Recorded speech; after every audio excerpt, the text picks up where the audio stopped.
Holy shit. Look who it is. Who would have thought I would have started bodybuilding, retired, and then had you on a podcast with the mouth. The mouth. I'm the mouth. I'm clearly not the mutant. Dude, your guy is the original Andrew Tate. You are so toxic, your masculinity, dude. So many people hate me. Well, you know what? I just told your friend. Nick, I told his friend, I said, how long you know Guy for? And he said, oh, forever. And I said, well, that's good because with Guy, I said, if I didn't love Guy, I'd hate him. Right? I hated you. There's nothing in the middle. Nick, this was my first. It's true. They either love you or hate you. They can't like you. Which is insane. First of all, so everybody can unpucker their asshole.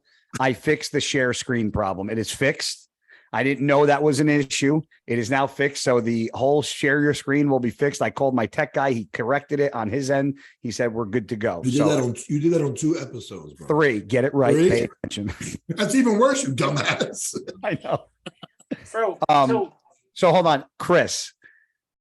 Nick, my first impression of Chris Aceto. I competed in 2011 at the Dallas Europa. Of course. And I won. And the guy that took second was a guy whose name was Fernando, who Chris was coaching. And I knew who Chris was, but I had no feelings towards Chris. I didn't know him as a person. So I never gave my opinion of who he was as a person. So I seen an interview after the show and I won. It was the last 202 show. They went to 212 after that. And Chris did like a wrap up with, I think, was it Sean Ray back then? It might even been Sean Ray. No, sure. I would never, dude. I was ahead of I always knew Sean was a prick from the beginning. So no, I'd never. No, Sean Ray and me, you will never see on camera. It was who was with RX back in 2011? It was probably, who knows, dude? It was ancient. I know. It could have been. It could have been like fucking Aaron Zingerman back then or something. It was so long. No, he was still a crack addict back then. You might be. I might have rubbed off on you. No. Chris, I told my mom you were coming on, and she said she would love to join you on RX Muscle. Guy said, I'm going to get you on. I said, with who? And he said, Nick. I said, get me on with this fucking mother. I said, I said, Nick's just had it easy his whole life because he's got his father's genetics and he got his mother's attitude. So if you had your father's genetics and didn't have your mother on your side, you'd be like still trying to win the nationals. And if you had your mother's confidence without your father's genetics, you'd still try to win the NPC nationals, right? Very true. She's the best, dude. She is. She's the best. I saw, right? I said, like, I messaged you something like, I'm like, someone said this. I'm like, who said that? And they said, Nick Walker's mother. I'm like, what do you mean? And this like, oh no, she's into it. I'm like, oh my God, that's incredible. I said, we need to get I think I went on your like Instagram. I said, we got to get your mother on like mothers of the IFB, like on the there's not a crazier mother for a bodybuilding like fan son than his mother. Yeah, his mother will fucking kill somebody if they get in their way of her cheering. I wanted to throw Mike in her mouth after Samson won the Arnold and say, what you thinking? But we'd have to like bleep everything out. Beep, beep, beep. You'd hear like back double bicep, beep, side chest, beep. Bro, if you guys were to talk about that, she would debate that forever. Literally. You know what? That's what makes your mother awesome. Because we still talk about it to this day. And she's like, I will debate anybody on You probably talk about your losses more than you talk about your wins. Because me and Chris do it all the time. Me and Chris talk. Well, yeah, we forget the wins because the wins you put behind you and say, well, that was easy. It's the second place that you just like debate for the next decade and say like, I mean, right? You just. Yeah. So wait, so Nick, so I'm watching an interview. So let me go back. This is my first impression of Chris. And Chris is like, so they're like, well, Chris, so what do you think about the show? Guy won, Fernando, your guy took second. And Chris is like, well, I don't understand. If somebody wins, if somebody beats you in every shot, I don't know how they take second. And I was like, fuck this fucking prick. I was like, didn't I give you like the quarter turn or something? 1/4 You turn? gave me like one awkward. You're like, yeah, he got him the left quarter turn. I was like, Well, Him on the quarter turn. Guy got him on the quarter turn, but only to the right, not to the left. his left glute was better than his right glute. So that was then, right? And then come 2013, I was, well, at the end of 2012, we did the British Grand Prix. Chris did a wrap up there, said I was the most overlooked guy at that show. Jose was staying in my room. That was the show that I put my hand in Jose's pretty much asshole in that he told you about. Yeah. And Chris was in my room so much with Jose because he kept checking on Jose. And I'll never forget, he goes, Jose went to go put mustard on his, I think I said this on the last podcast, on his chicken. Yeah. And Chris goes, whoa, hold on. Give me that. And Jose like threw it to him and he looked at the label and he's like, all right, you could use it just a little bit. And I was like, I want that guy as my coach. That's how it's done right there. But dude, he turned me down like a fucking, like I don't have any game with chicks, so I can't say I've ever been turned down because I've never approached a girl because I'm horrible at it. However, Chris turns you down. I approached fucking Chris Aceto. Maybe this is why I'm so bad with women, is because I approached turned you down just like those three did was. He told me no. First, I was like, Chris, I was working with Factory. We couldn't get it together.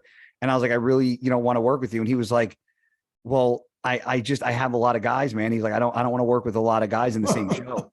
He's like, and they're all going to be in the Olympia. So they're all going to be competing against each other. So he's like, that's just hard. And I'm like, he's like, call me after the new year. I tried to blow you off. That was a blow off. That's like the girl saying, like, I know you got my number, but just, call me in like a month or something. And and you called me immediately and you were with Kaspari. Yes. Holy shit. And Maz. Yes. And Maz. I remember because I know where it was. And I'm like, oh God, here's his guy, and I just wanted to say no. You know what?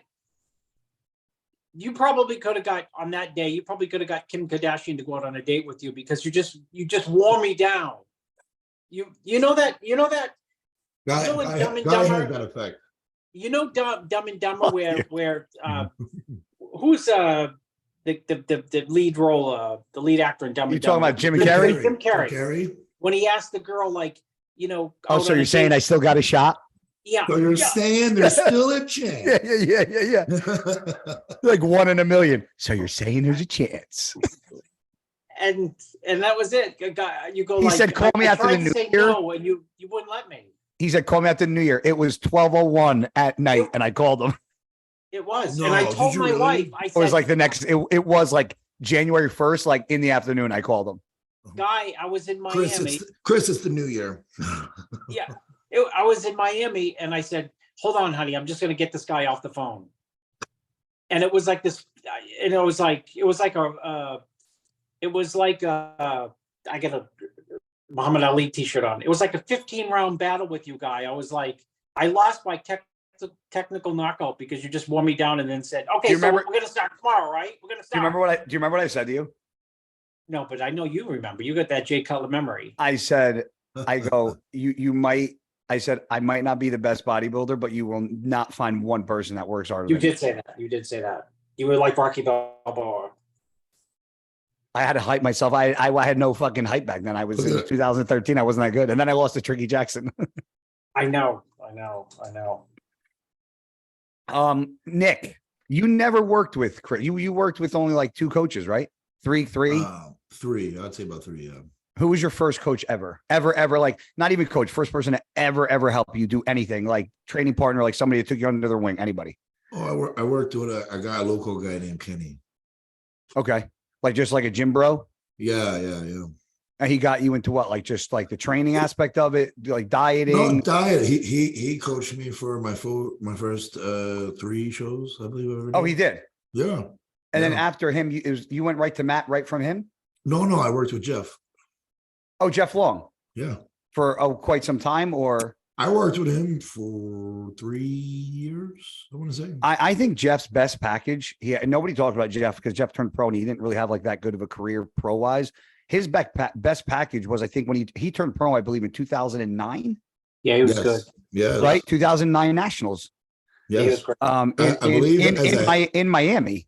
I believe as a heavyweight. Yes, me too. And he looked incredible. It was the first year he worked with George Farah, Yes, and he looked incredible. yes. Incredible. He was peeled. Brother, he was peeled. If I work with Nick Walker, I bring him 395 pounds. No body fat, no water. 395. 395. 395. No cardio, no diet.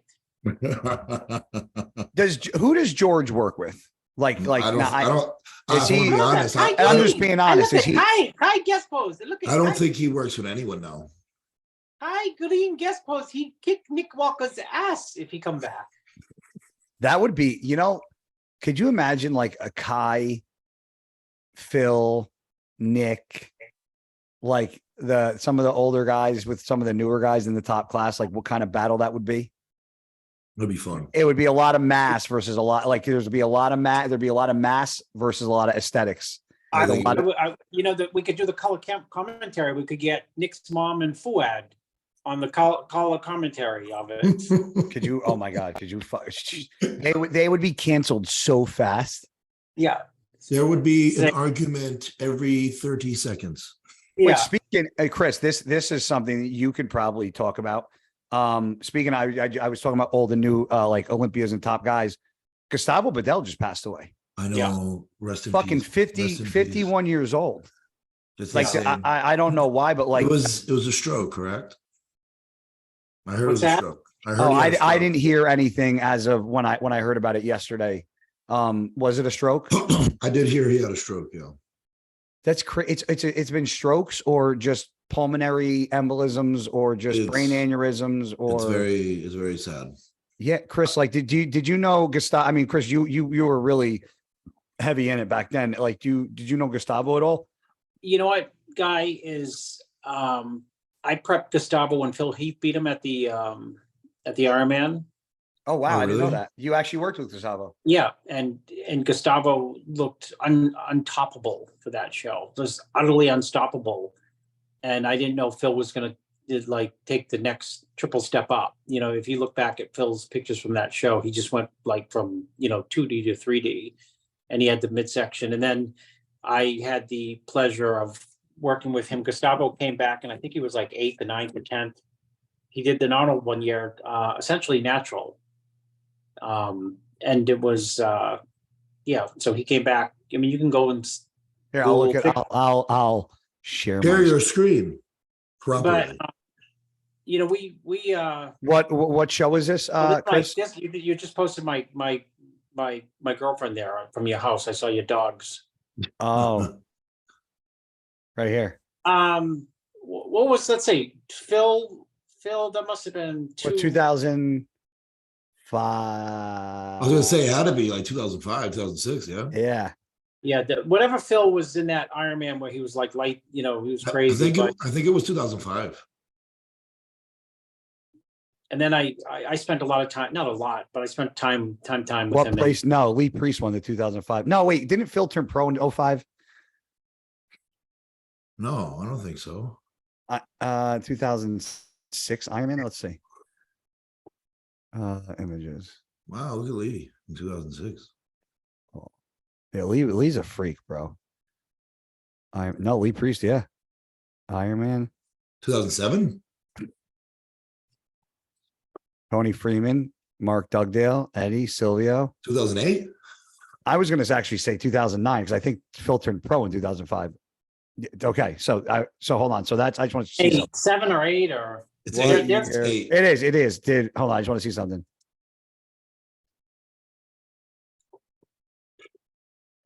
boy. I got Google too, Guy. I can do it as fast. Yeah, as okay, you. so that's what I was like. So Phil turned pro in 2005. That's what I thought, and I was just okay. So 2000. Just put what year did Phil win the Ironman? No, it's right here. It's 2008. Okay, so you can see the pictures from that. Good. The crazy part is, there's a fucking Iron Man movie. So here we Yeah, go. Let's go Gustavo. to images. Yeah, That's- he's brought it though. It's crazy. That's right here. It's that FSC7 or FST7 training. What was his most impressive shot, Chris? Who? Phil's. He was good from all angles at his best, which made him, I mean, the most muscular probably. That's crazy. Yeah, I was That's gonna- fucking crazy. If I had to pick like his freakiest shot, I would probably say his most muscular. I see. I think his back double bicep is insane. That's second to me, but Yeah. the most muscular is insane. Yep. I want to see Gustavo. Yeah. It took a tremendous fill to get by him, to beat him. He did deserve to win, but Gustavo was really good for that. I mean, Gustavo had lots of shows he was really good at, Well, he was the only one that really knocked off. Remember they had that comparison round. Yeah. He was really the only one to ever knock off Ronnie in that round. He was such a good poser. He had round muscle bellies, full big upper body, crazy legs. Yeah. I mean, he was that's the Iron Man right there. yeah. What was his highest placing at the Olympia? Third. Was it third? Yeah. 2 years in a row. He's third 2 years in a row. Bro. Yep. Crazy. And it's just crazy that it's just, look like that. I mean, he just crazy. He's got some big arms. Big arms, big chest. He didn't have a super wide back, but he was very, very thick. Yeah. Thick fucking bodybuilder. I mean, you have to be thick if you're going to beat Ronnie in anything. For sure. But yeah, that sucks. Rest in peace. That's just god awful, man. He had kids too. Yeah. Yeah. Sad, Yeah. man. Did you heard about that? Yeah. So guy, when he was in Italy, I was in Italy with my wife, and he brought his wife and kids. It was like a Weeder event. I think we were there like a long time, at least a week. But the kids were there, with him, and you could see that he was a great husband and great father. I mean, he's one of these guys. I mean, people. What sad guy is? I mean, this is that it takes a death. It's sad that it takes like Gustavo's passing, his death, for people to talk great about him. I mean, there's not a lot of opportunities. You're not going to have a show like this and say, "Hey, let's talk about so and so. How about Gustavo? Oh yeah, great guy." I mean, because there's not really a reason, but I just remember when Jay won the Olympia, Gustavo was like, everyone was happy for him, but Gustavo was overjoyed. Got excited. I remember Gustavo ran over and jumped. Yeah. It's because Gustavo respected Jay, and Jay respected Gustavo, and there's a genuineness there. And I'm not saying other people don't respect other people, but they definitely had a tremendous amount of respect for each other, and it was I don't think you saw displays like that. I mean, of course, Ronnie had been winning, so they'd be like, Coleman. People are like, okay, put on your clothes, take a shower, and we're headed out,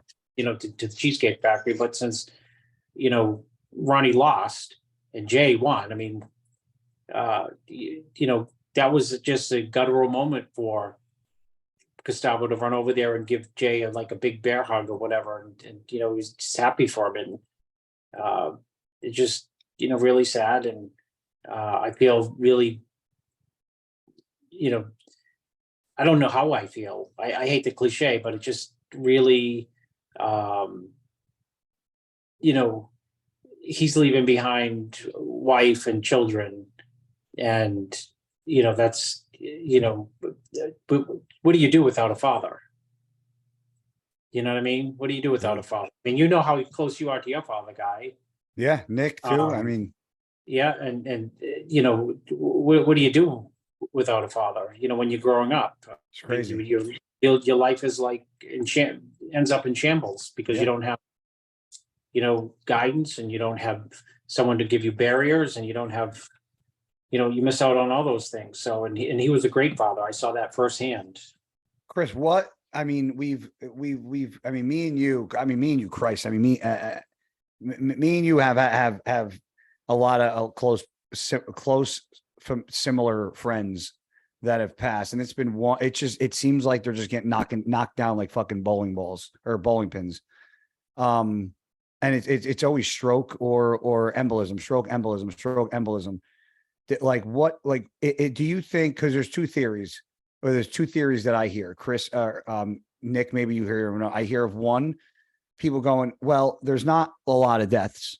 there's just the fact that social media is at our fingertips and we hear about the deaths because there's that right then and now. And everybody hears about everything right now because it's happening in the moment because of social media. Then you have the other argument, which is the either bodybuilders taking PEDs mixed with COVID or bodybuilders taking PEDs mixed with a vaccine. Yep. Are you swaying one? Because honestly, they both kind of they both make a little bit of sense to me. And I'm not saying I'm pro vaccine, or I'm not saying I'm pro, Right. it just, I believe COVID thickens your blood and the vaccine also thickens your blood. You got a blood clot. I was lucky, knock on wood, that I had a blood clot. And I think Chris remembers I was in the hospital texting him. I was downstairs in my basement and I had like this red fucking gnat, like it looked like I got hit with like a softball in the back of my calf. Yeah. And I was like, that's either cellulitis or a blood clot. And I took a picture of it and I sent it to my doctor. Did you ever get lightheaded? No. Really? The only thing I remember is when I got out of my car, felt like somebody shot me in the fucking calf with a gun. No. I almost fell. I thought I tore my calf. I just literally stepped out of my truck and I almost went down like a sack of potatoes.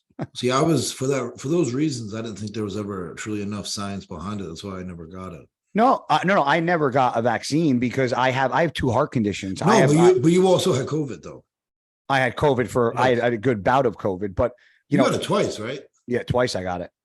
But Chris, like, what do you think the reason is? Do you think it's just the fact that the news is at our fingertips, or do you think it's a little combo effect of all the craziness going on mixed with everything else?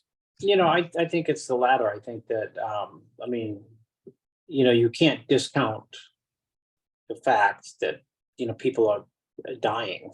Yeah. And it's right in your face. I used to, though, discount this idea, because David would always bring it up. COVID's not tested. COVID vaccine's not tested, blah, blah, blah, blah, blah. And maybe I've become a bit more conspiratorial, which it's hard for me to even, I think everybody has at this time because of everything that happened. Everybody has. I wouldn't even call it how could you not? We were locked down. Exactly. What do you do for a year and a half? Sit in front of a computer on Google and put in anything, and you start to wonder, like, okay, like, last year we were all out going to the beach. This year we're all in our basements, watching TV, and so I do wonder actually, if vaccinated, the COVID vaccine I would have laughed at that a year ago. Yeah. If someone had said, "Hey, Chris, the vaccine," I laughed at Dave. Dave would say, maybe he's, vaccinated. And I'd be like, "Come on, Dave." But see, I don't, Chris. So for me, and I don't know how Nick feels about it. It's not about a vaccine thing. It's just a simple that the coronavirus is a clotting virus.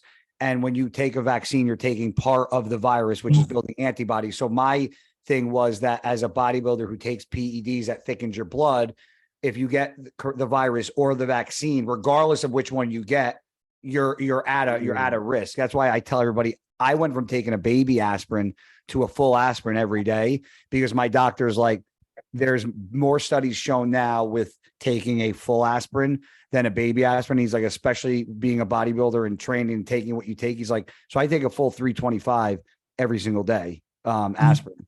So, I still take baby aspirin. I would take a full. I really would. I would take a full 325. Chris, you've been around for generations. The first guy you worked with was like your first big name bodybuilder. I know who it was, but I don't think I do. Matt Dufresne or I wasn't thinking him. Or Paul DeMeo. I was thinking Paul DeMeo. Okay, I know Paul DeMeo. Hold on. I didn't expect this. Oh, he just popped up out of nowhere. Hello. Who do you think? You're me? Look, I replaced you. Look who we got on. Let me see. I can't. How do I get to the you gotta swipe it. You gotta go to the swipe it. Yeah, it should work. Oh, Mr. Aceto, how are you? What's happening? How you doing? I'm good. I'm good. I'm heading in to do my final leg day of this prep. Yeah. And I thought I would jump in and get some motivational words from my comrades here. Chris, tell him what to do, what I would do, or what you would tell me to do my last leg day every time I train legs. I don't even know what I say. Hold back, go 75%. No, I'd go, how do you want me to, you'd go smash him. Oh, see? Smash 'em. Well, that's Smash because 'em. you always Okay. probably, Smash 'em. yeah. That's how So I is always it do my increase- last leg day. Increased volume today. Give it fucking hell, Justin. Yeah. Listen, Okay. you've All right, been, Matt told me to pull back.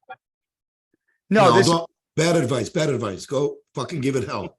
no, it's more like Yeah, this. If he said to pull back the 70%, like, let's say he said, do like Chris would say, I want you to go 70% today, do 70% volume. And I would say, okay, that I'll do 70% volume, but that 70% volume is going to be at 100%. You just have to understand that.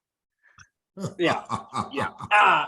Listen, so I didn't want to change Nick because my kids are going to probably scream, and my younger kids want to like scream at me. So Chris's son could be Mr. Olympia in 5 years. No that's shit, the oldest yeah. one.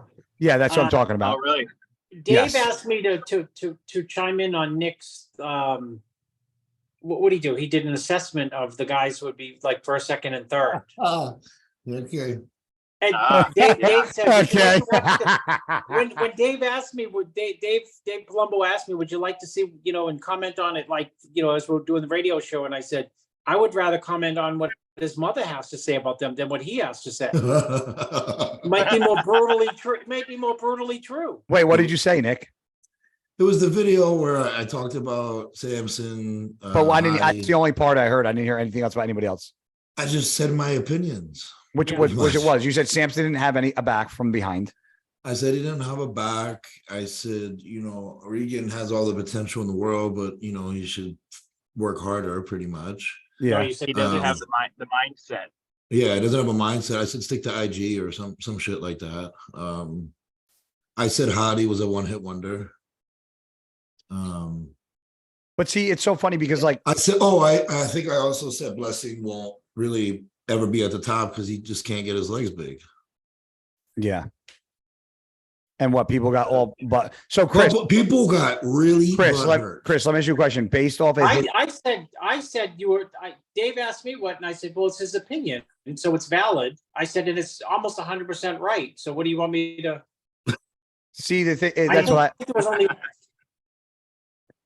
there's a difference in saying it's people it's how people take it. Like when Nick's saying, oh, Samson has a shit back from behind, it just means Samson's back from the front looks a lot better from behind. It just doesn't look as good. But when you say it like you're from New Jersey, you sound like you're a fucking asshole. I know he didn't mean it as complete disrespect. Like, how many times people said, oh, guys from the front double bicep sucks because he doesn't have arms. I'd be like, that's true. My friend said it. I'd be like, it's true.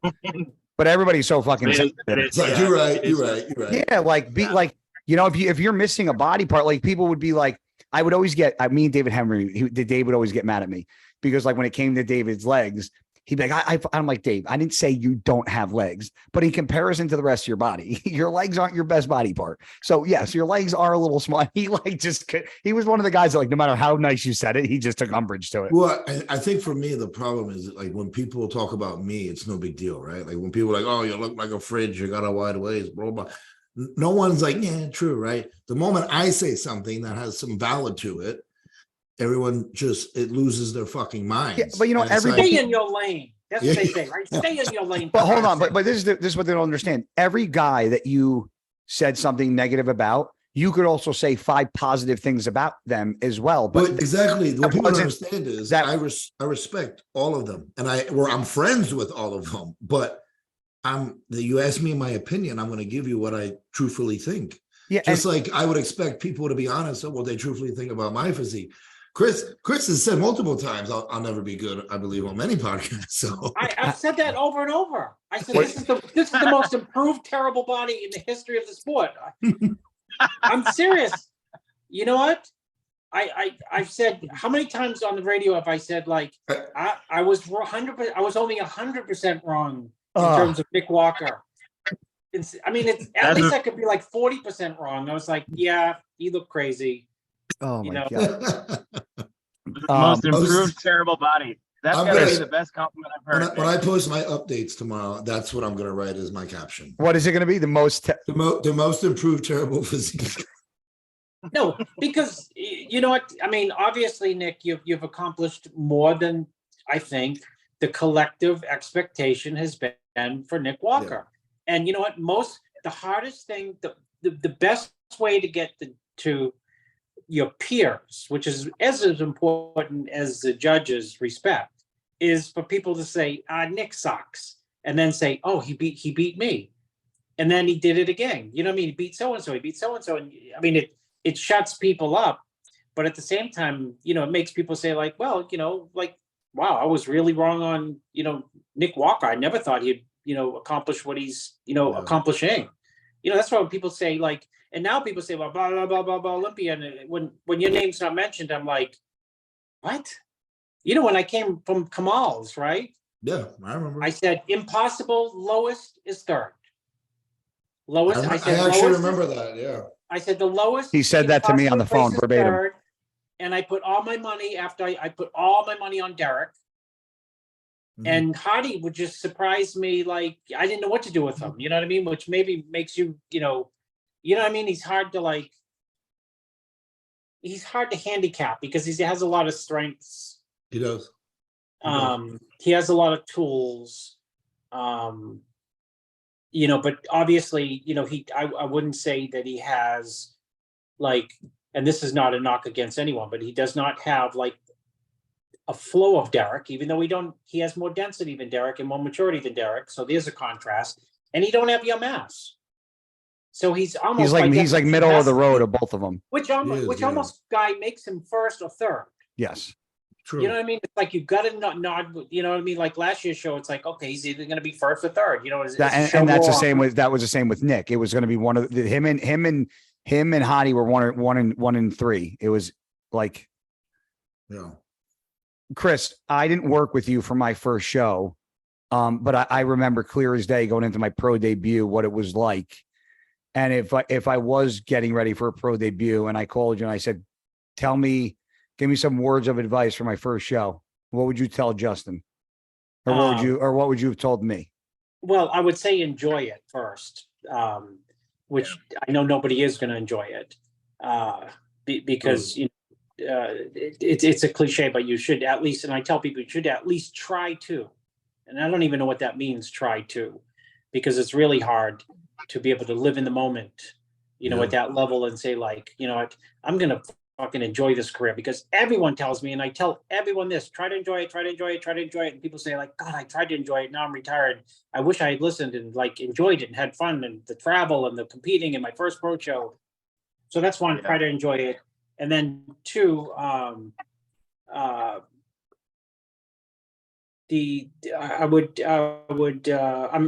sure he's well prepared. So that goes back to one, try to enjoy it. Yeah, but sometimes when you think you're prepared, somebody, you know, you're seasoned, Chris, at this. Justin's not, you know, so you might tell him things that he didn't even think of because his mindset is on winning this show. Yeah, well, you know what? I would not think ahead. That's the second. I would not think ahead, meaning I would not think if the show's next week, is it next week? Yep, Saturday. You know, if you're thinking about Friday night, week. Thursday night, you're thinking way too far ahead. Because, Guy, you know me, Yeah, someone can look like a disaster on Wednesday, and I say, we have tons of time.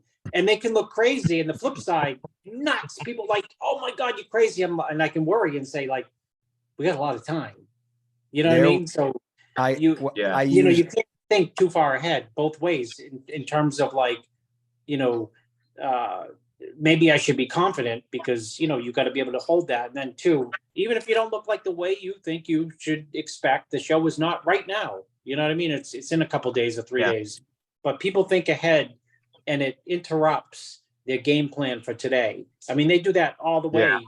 You know, I have 6 weeks. I got to look, you know, just take it day by day and you know, day by day will is the best, you know, way to go.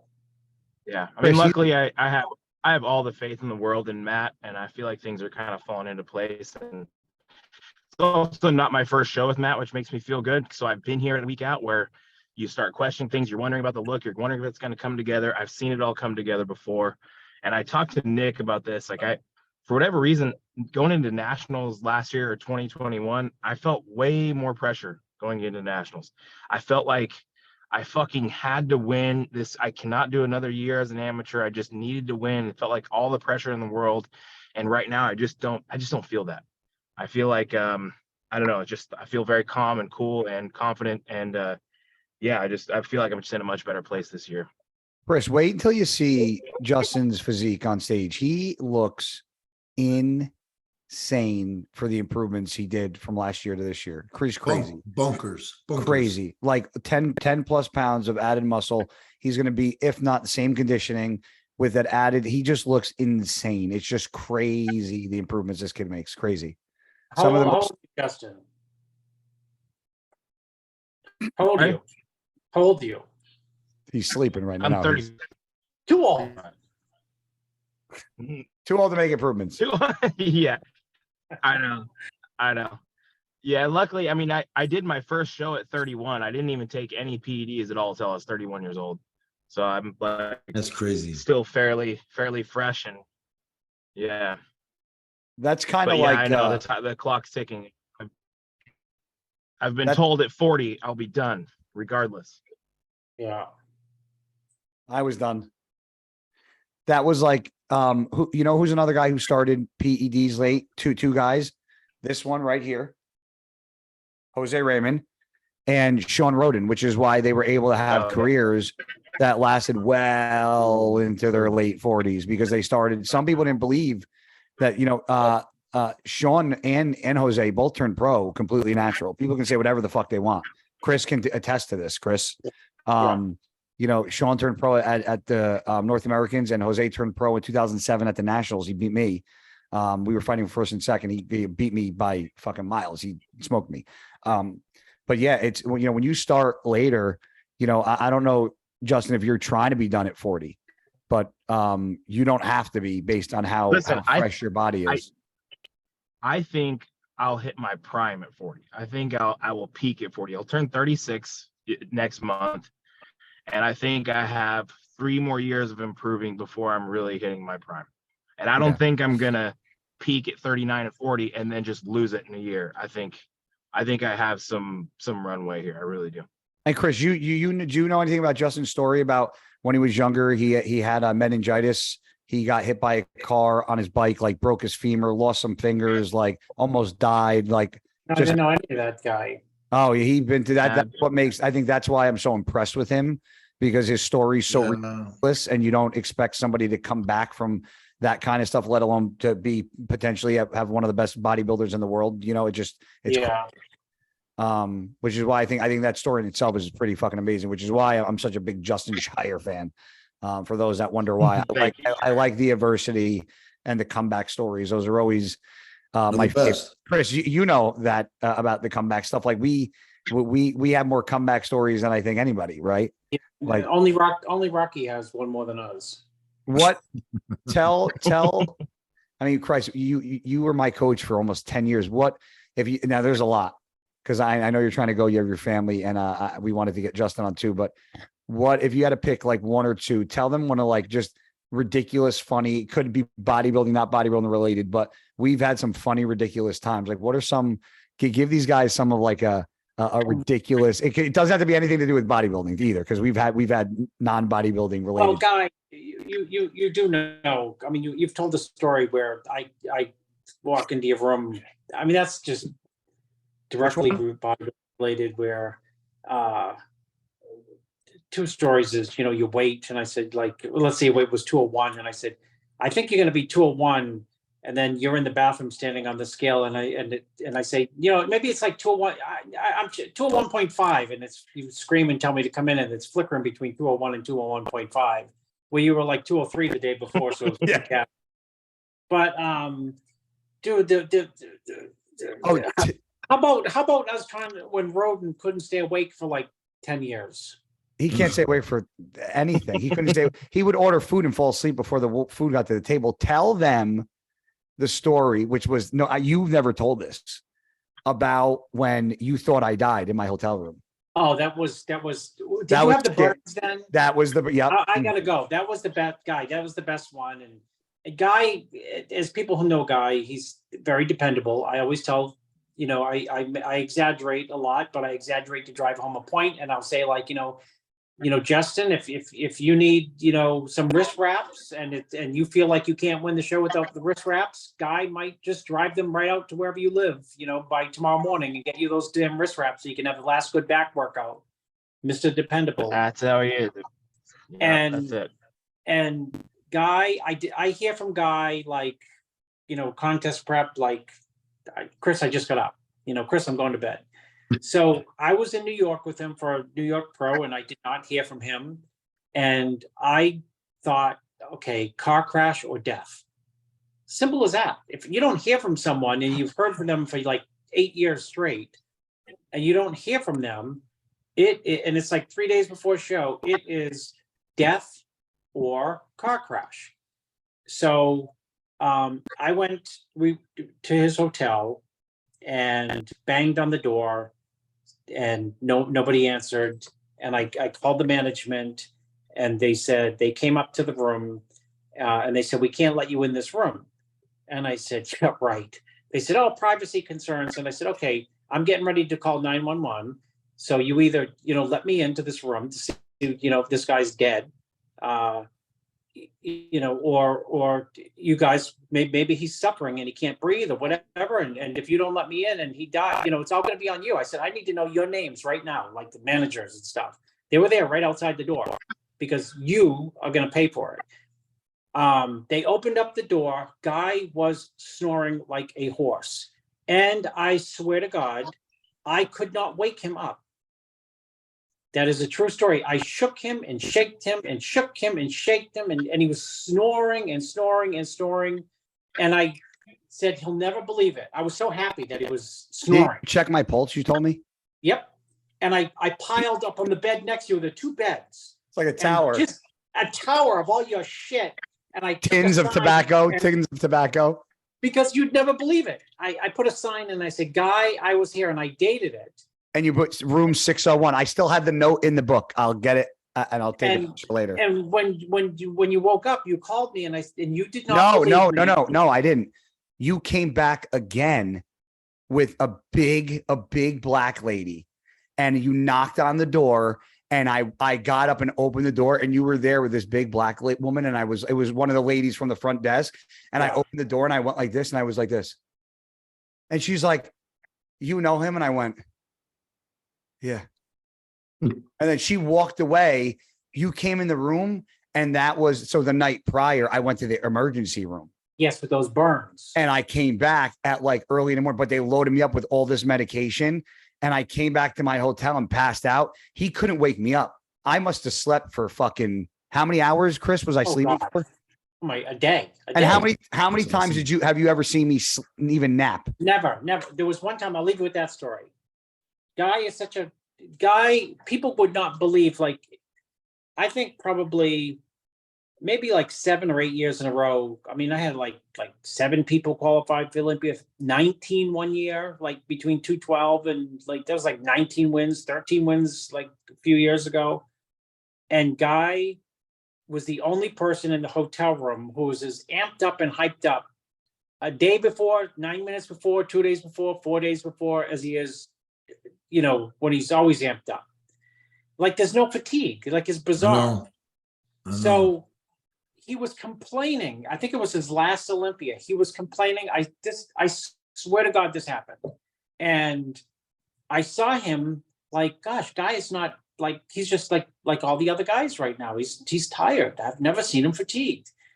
And you fell asleep on the couch, Guy, for like 3 minutes.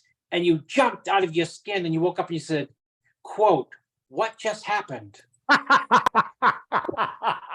I'm back. Guess who's back? So I said, what happened? Yeah, just what just happened? What just happened? My phone overheated, apparently. No, he's not asking you. He's telling the story, you idiot. Oh, okay. And then that was it. That was it. You were surprised. And I mean, you've gone to the Arnold with like the freezer chest. Yeah, you'd have because they screwed up your, too many stories, dude. Because you're crazy guy. We were staying in a hotel in the city, and they didn't have 2 rooms, so Chris had to stay in the room with me. In 2014, I lost to Aaron Clark. We're sleeping in the same bed. That's how much I love Chris. Like I could sleep in the bed with him, and it doesn't even faze me. It's like it was a full bed too. It was not a it was a tiny bed. It was like a twin. It was small, and it was a New York room where you get out of the bed. There's no space to go anywhere. No, well, luckily, guy's only 135 pounds on show day. This one I was 204. Yeah. Oh, yeah. Okay. No difference. 5'2".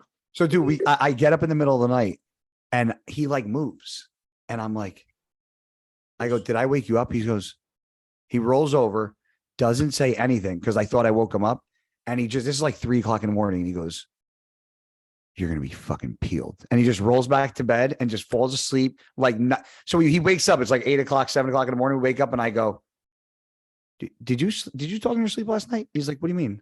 I go, do you remember talking to me? He goes, yeah, I remember saying something, but I don't remember what did I say? I said, you rolled over and said, you're going to be fucking peeled. He goes, well, let me see how you look.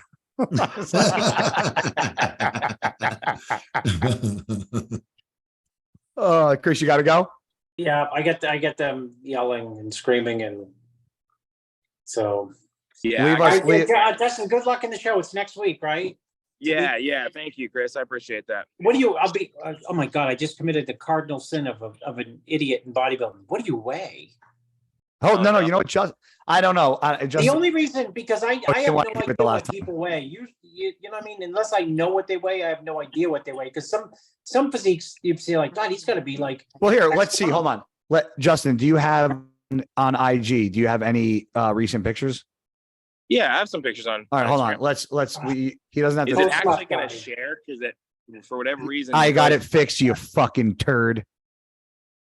Don't yell at me. I'm just trying to warn you what your wait, but hold on. Just correct me. You guys could see it, right? We could see it. Yeah, which is. I can't see it, but I think it's because I'm on my phone. No, he didn't do nothing yet. Oh, okay. We can always see it when you pull it up. But to answer your question, Chris, I was like 230 this morning. There you go. That's a great weight. You know what I mean? Because were you really? Yeah. It's a great weight. Simply that it's a great. All I know is you have a really good physique and 230. You know, just you know what? I'll tell you. See this, Chris? Everyone wants to be 290, and it's just. It's just fuck, dude. It's just. Chris, can you see these? No, I can't.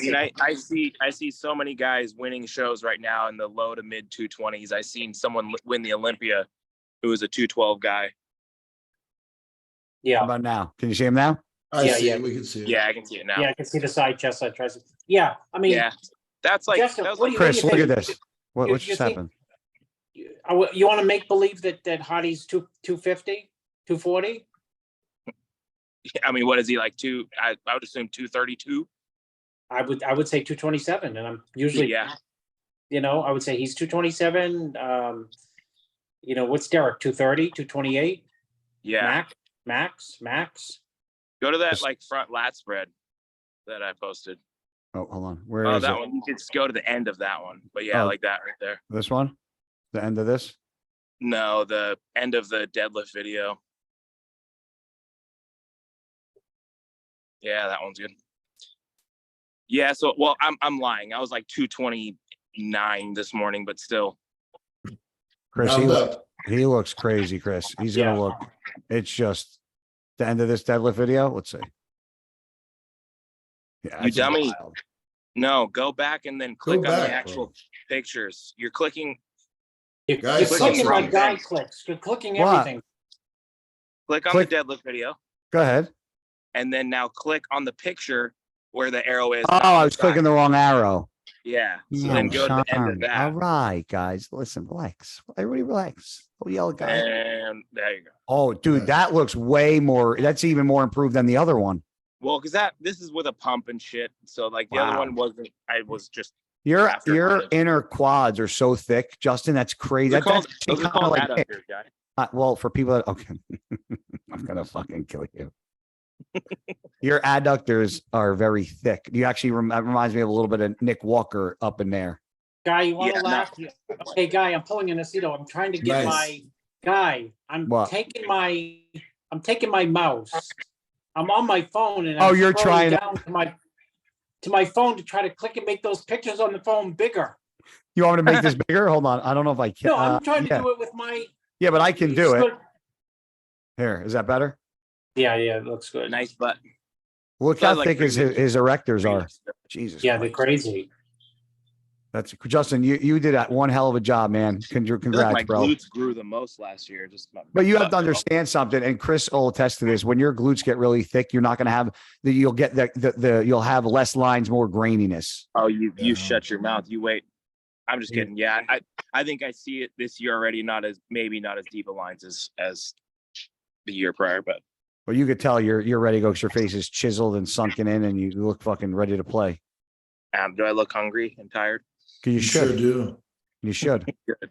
Ready Well, to rock. gentlemen, I appreciate you bringing me on for 10 minutes of this. Chris, is good chatting with you. Good seeing you. Justin, we'll talk to you soon, buddy. I'll Okay. text you tonight. Chris, Enjoy you your buddy. workout. Guy, Enjoy your workout. I could go for Will like do. 19 hours. huh? Guy, Have a good the night, guys. original I'm Andrew Tate. Did I See tell ya. you that? What? Guy is the original Andrew Tate. I'm jealous of Andrew Tate because Guy should be in that position. What? Being canceled? I pretty much No, am. your toxic masculinity, dude. Is that a bad thing? Nick, No, Nick, No, it's awesome. Nick, would you? You're not like more. I don't know. Would you consider yourself like more metro? Like Chris, you're not metro, right? Like, What do you mean Metro? isn't that what metro is? That's kind of like metro, kind of like you're a guy. I'm Like, I'm not Metro. isn't that what metro means? Like, you're kind of Metro? like, yeah. Like you're a dude, but like you're trying to like you're into like I'm a dude. I don't know what The fuck you trying to say to me, guy? I don't fucking know. Like metrosexual, like you're kind of like you're a dude, but like you're kind of like you have like the fashion stuff and you're into the clothing and like this. Isn't that I'm trying to explain to you what I don't say I'm 100% Metro. I say like 60% Metro. you eat vegetables. Not really. Say then you're hardcore. Chris, like when you grew up, Chris, where you grew up where? Maine. So you're now like close to where you live now? Yeah. Now, from when you grew up to where you are now, how much different are like the kids? Because when I grew up, I'm like obviously a little younger than you. That's everywhere, guy. But that's what I'm saying. But that's my point. That's what I'm saying. That's why I'm comparing kids everywhere.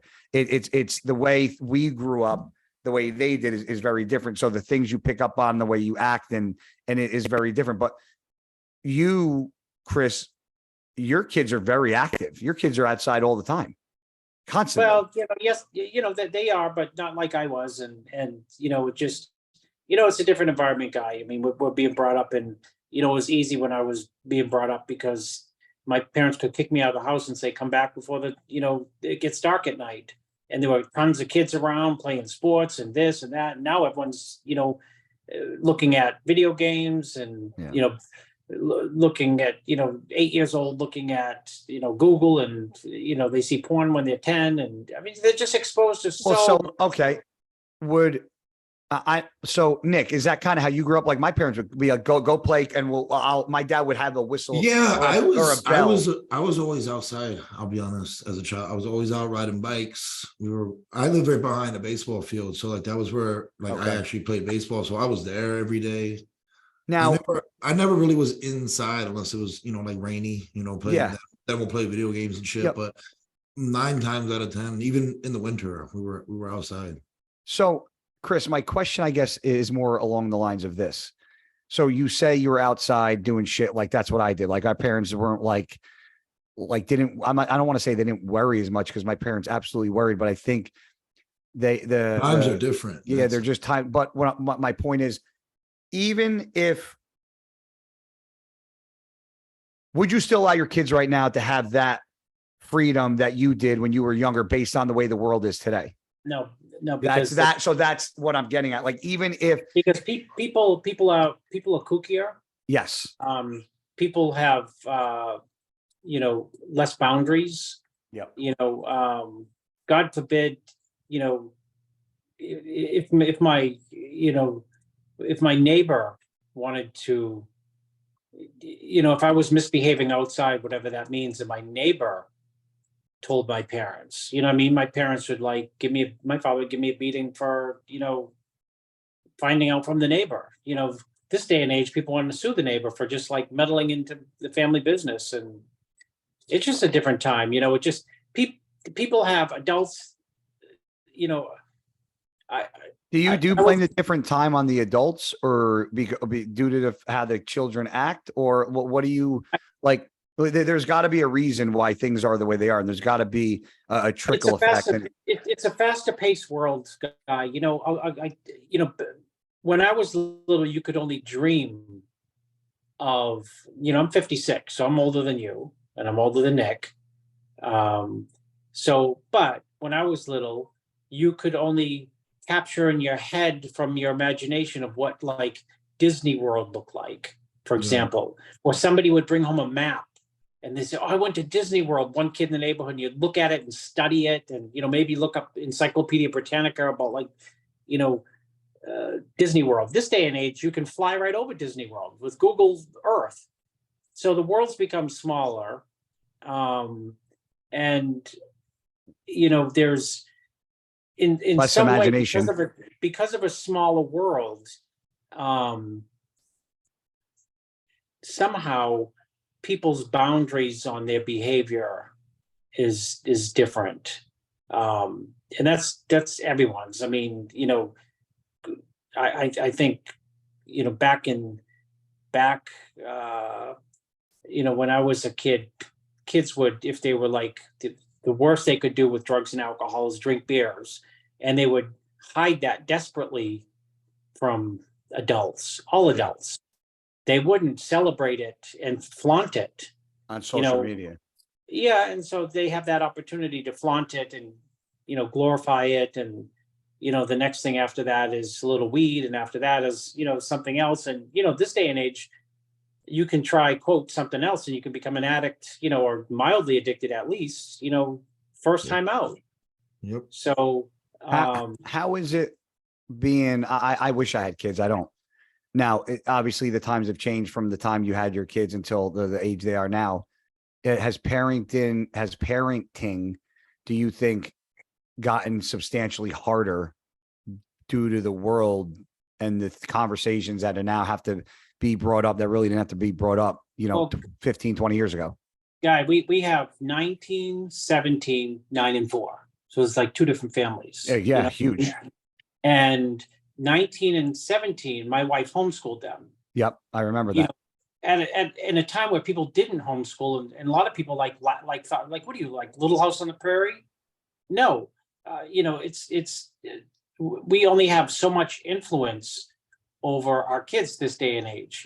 When you were a little guy, you're probably on the cusp, because if you were younger, maybe this would not apply. But when you were little, your parents were a main stimulus, and maybe uncles, of course, or grandparents, yes, on who you would become, and then your friends around you. Your parents would say, "Guy, I don't want you hanging out with Justin and Nick. They are bad news." So yes, Justin, Nick, Chris, they're bad news, and you wouldn't, you would take their word as okay. You wouldn't even understand what that meant.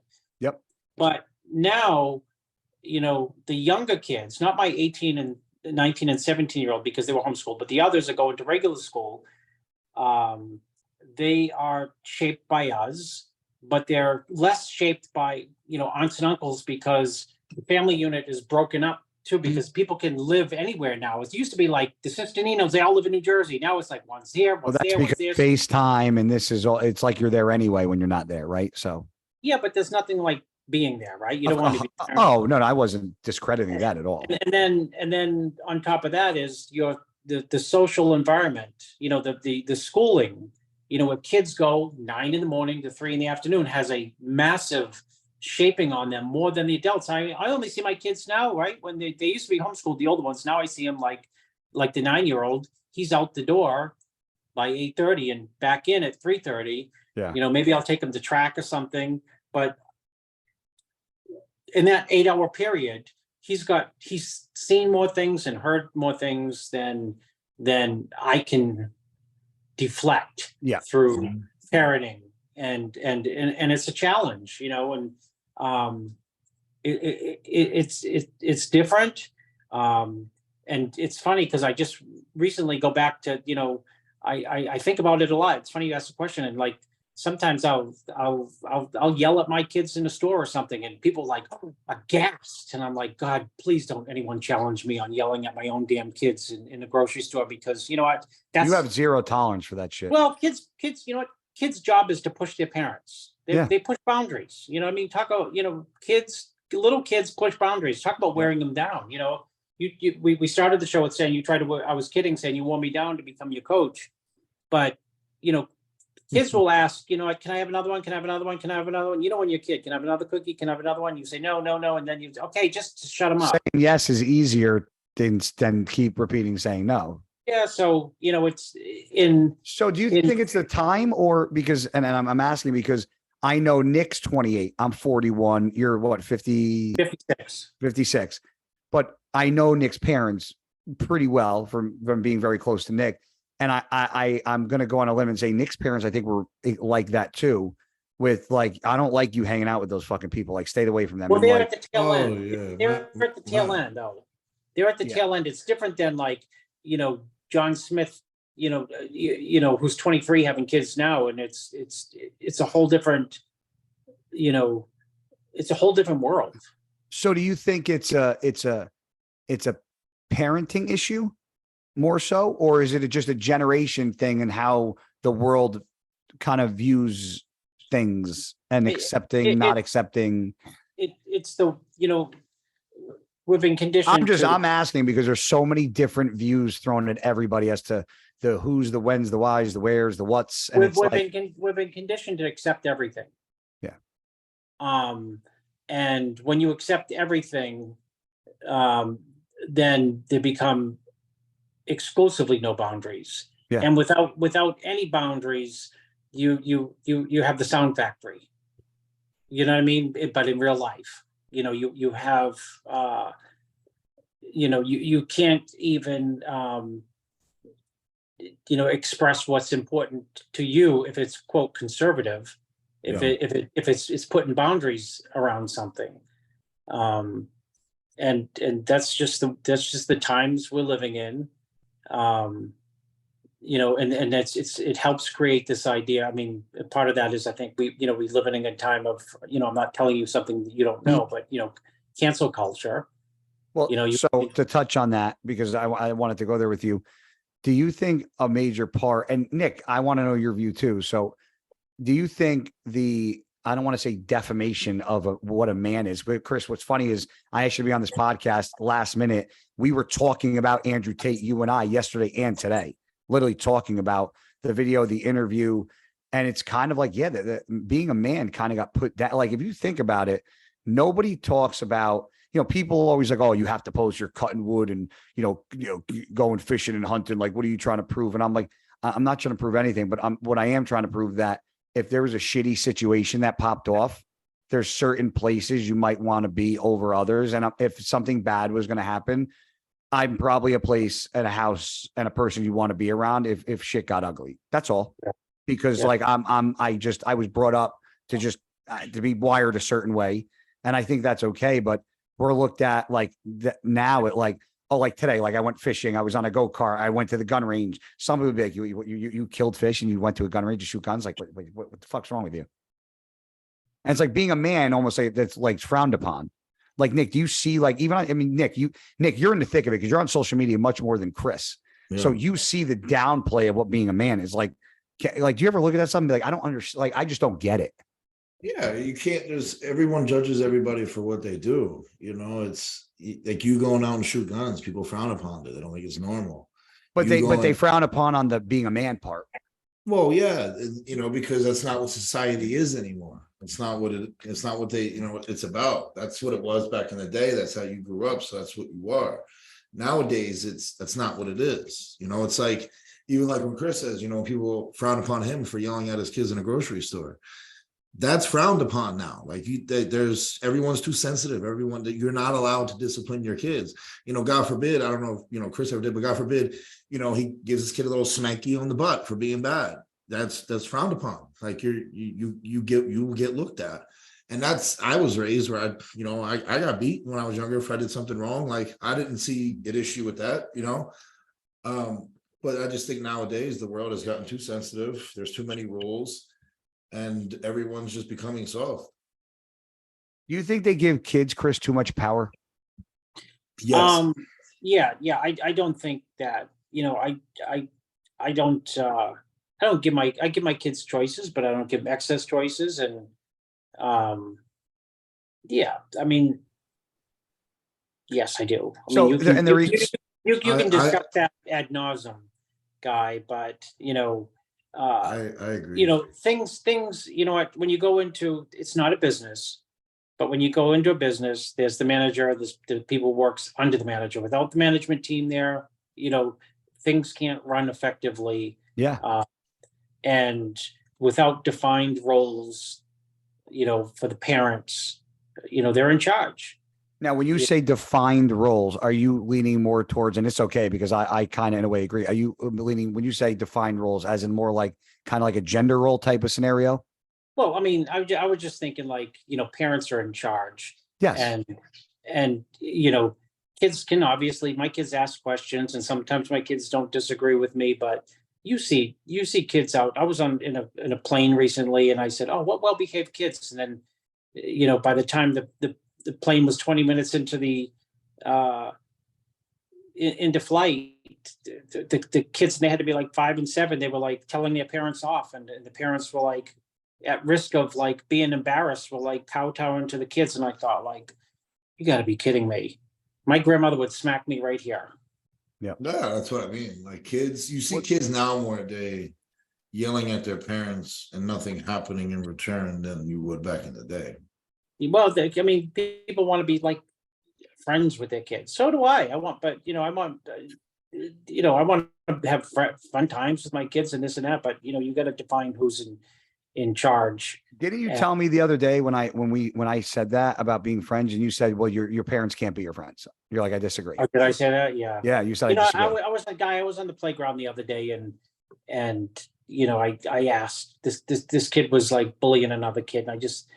They're little kids. That's what kids do to bully. And but I said, is your mother here? And the kid told me to go F off. And he's like 9. And I thought like, oh my gosh. Are you serious? 9? Yes. And then that's what it is now.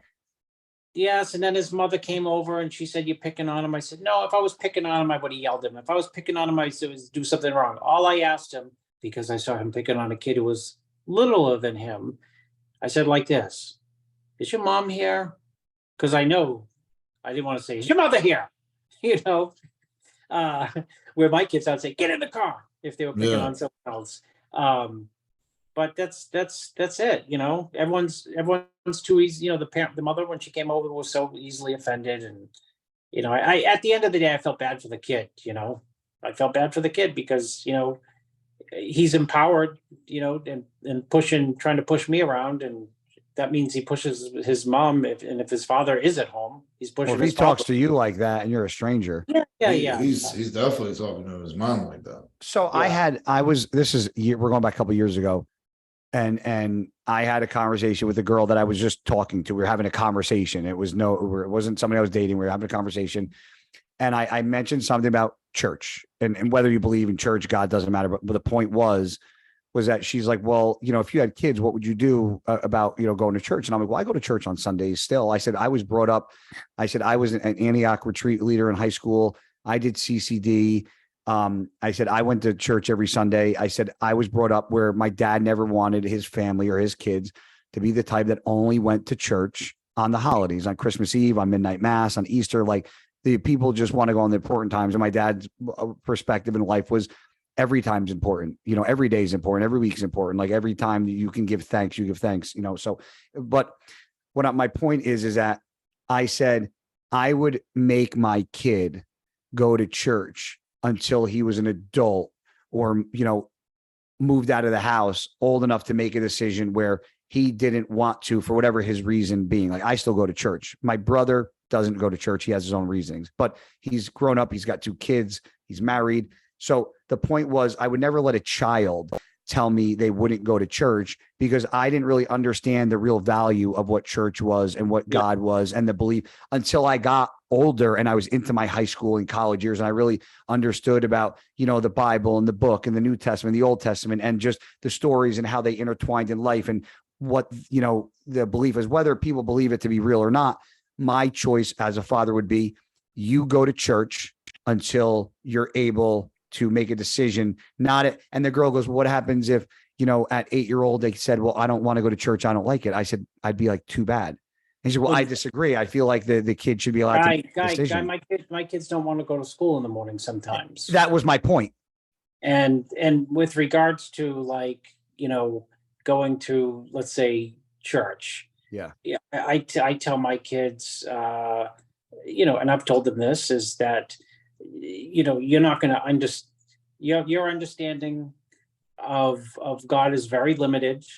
And just as it is of, where we live in relation to where Mexico is very limited. So you obey me in the meantime and hope that, hope that I'm not a screwball and make good decisions for you or with you, mostly for you, My dad had the rule: if you live under my house, you live under my rules. It's, that was my dad's rule.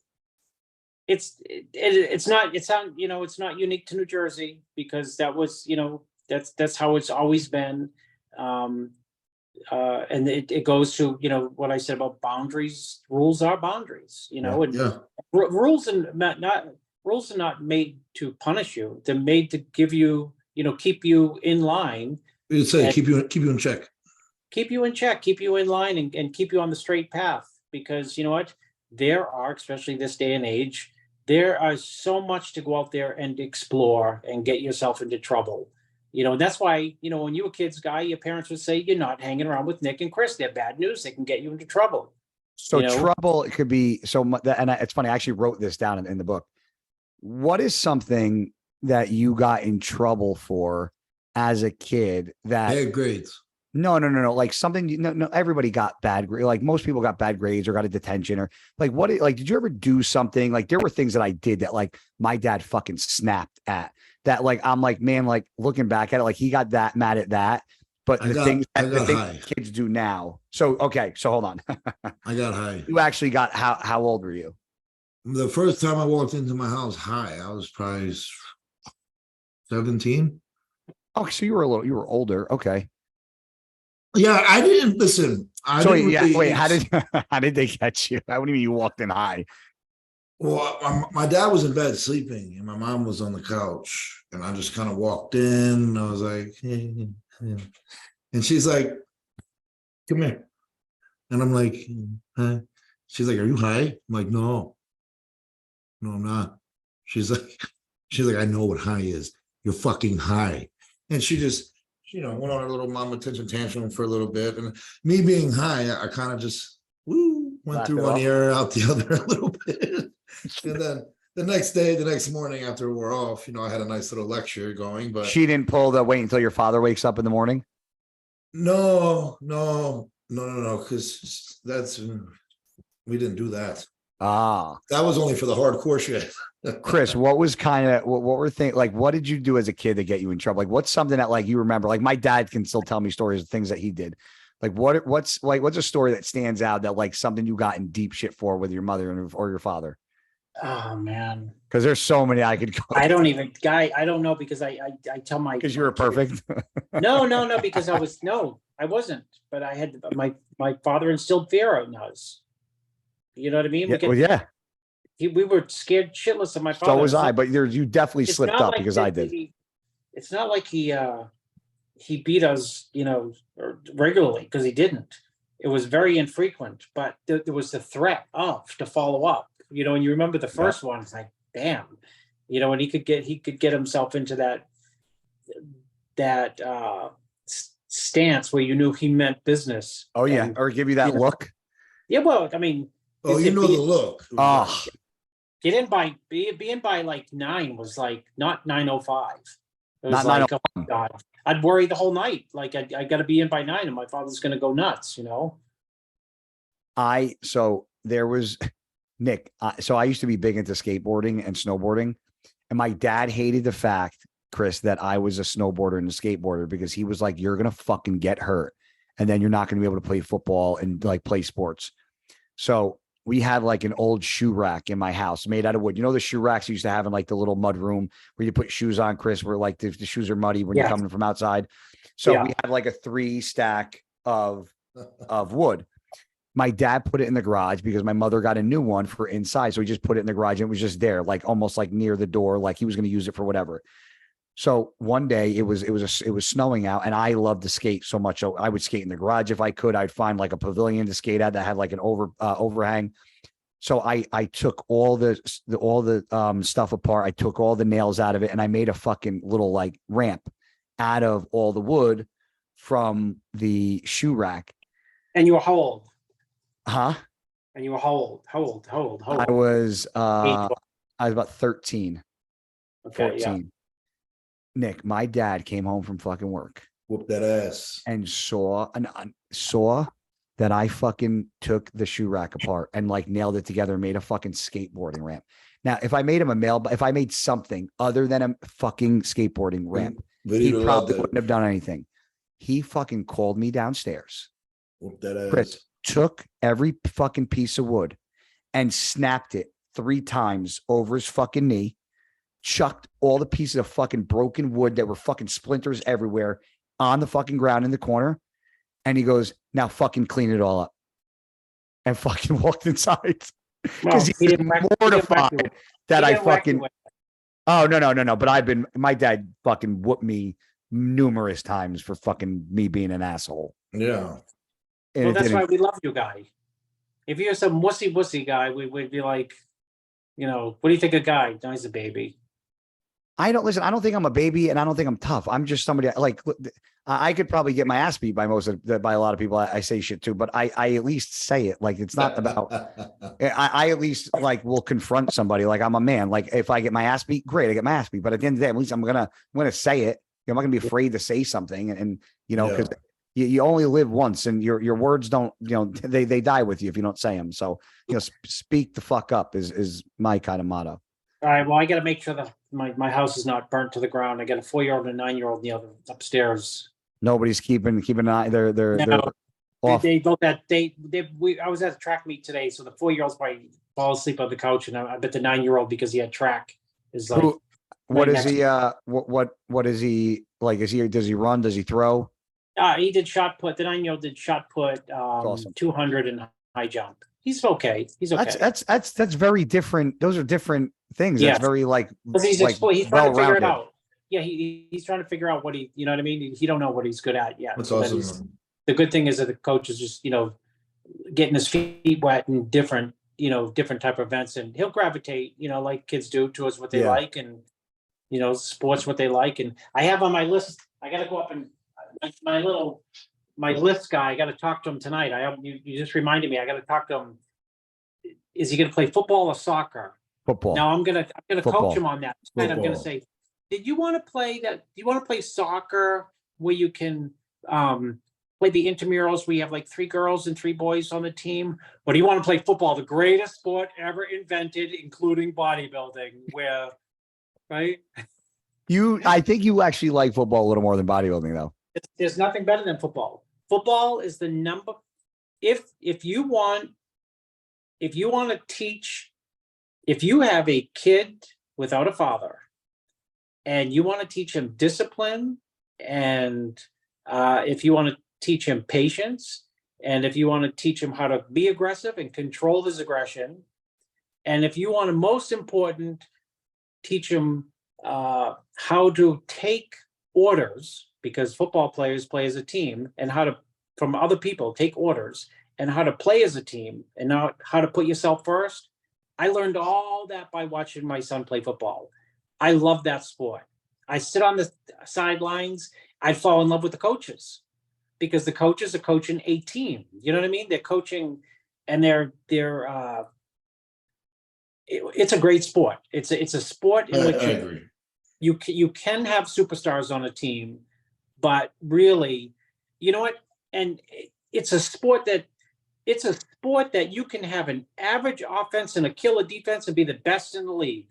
Yeah. And you don't even have the good guys. It'd be like saying, it's like saying a bodybuilder. He have any strengths? No, but he don't have any weaknesses, so that looks like he's going to win. Like, what are you talking about? He has no strengths. You got to have an offense typically, right? Yeah. Now you never. Or what's worse than this? We have the best offense. Our defense sucks. That is nothing worse in football. Horrible, because then you get the score ran up on you. Well, you get. We have a great offense and a shitty defense. We lose every game. 100%. The teams that and then lastly, because I'm such a football fan, and this is what football taught me too, Guy, is that you can win a game and your team played like crap. 100%. And you can lose a game and they can play tremendous. Oh my God. Oh my goodness. Unbelievable game, but we lost by 12. Oh my, you guys were on the cusp. It's almost like bodybuilding. Say, I got fourth. Yes, but you know what? You were this close to first. Away.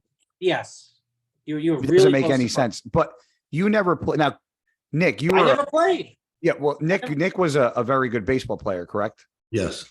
And I played baseball, football, basketball. I did a lot. Now, Chris, you say that unbiasedly about football because you're from the outside looking in, because you actually never played it. You just watch as a father, but you also witness your kids play other sports, not just football. So you can say that unbiasedly. You believe that, correct? Yeah. It's a great, nothing better than teamwork. I mean, it's, that's going to carry you. Some of the best bodybuilders were football players. Yeah, I wouldn't be surprised. Dexter was a football player. Jose Raymond was a football player. I think Sergio played football. I mean, the list guy can go on. Ronnie Coleman played football. Yeah. I mean, a lot of good. And I think that's a mentality thing. I think that's where my mentality comes from. I played football for 15 fucking years. For sure. That gives you that mentality that I think is for 15 years being drilled like that and talk to, the way the coaches, how the coaches talk a little differently in football to the players. There's a little more grit and grind in their voice. A little more fuck you the way they talk. And I think that's needed. And I think that gives, that group of guys thicker skin. But Chris, I don't want to hold you from your family. Me and Nick we're going to hang on a little longer, but it was, you know what you mean to me. You're one of my favorite human beings. You've been in my house. You've slept over, you've stayed at hotels. You slept in beds. Majority of my bodybuilding memories are in hotel rooms, win or lost, laughing with you. Well, we win some, we lose some. That's it. Simple as that, And I'll say this for the record. If it wasn't for Chris Aceto, there definitely would not be a Guy Cisternino and who he was. So Chris was a very big part of everything that I did in bodybuilding for the time I did it. So Chris, I never said it publicly. So thank you. Not to lose my masculinity side, but I will say that I slept in your Guy Cisternino "Why Bro" t-shirt last night. I got a package it's coming to you tomorrow. Last night, and I'll leave you with this about hard work. I'll give you a tip on hard work. I took because I slept in that shirt last night. I took a shower, put that shirt on, and collapsed. And I woke up this morning, and I was just gonna wear it. And I was like, "What? Don't be a pig. Just put on a different shirt other than the Guy Cisternino shirt. I put on the Muhammad Ali shirt." Last week, one up me. Last week, I bring the 4-year-old to daycare. It goes like to a little daycare thing, like for a few hours a day. And I pick him up, and I was wearing like jeans and let's say the Guy Cisternino shirt. I don't know what I was wearing, but I dropped him off on like a Monday in that. I dropped him off at like 8:30, and I probably worked till like 1 a.m. that night, or 2 a.m. And then I just started it all over the next day at 5 o'clock, and I'd fallen asleep in my clothes, and I took him back the next day in the same clothes. And the lady who runs the place said, "Oh, do you know you were in you put on the same clothes as yesterday?" I said, "I got news for you. I never took them off." She must have thought you were a whack job. I said, "I can beat that. I didn't even have the time to take them off." And you know why I say that, Guy? I say that because when I think of you, Nick can attest to that. Anyone, we're bodybuilders, so we can attest to, when you make it to the top in bodybuilding, you're a hard worker. Yeah. And I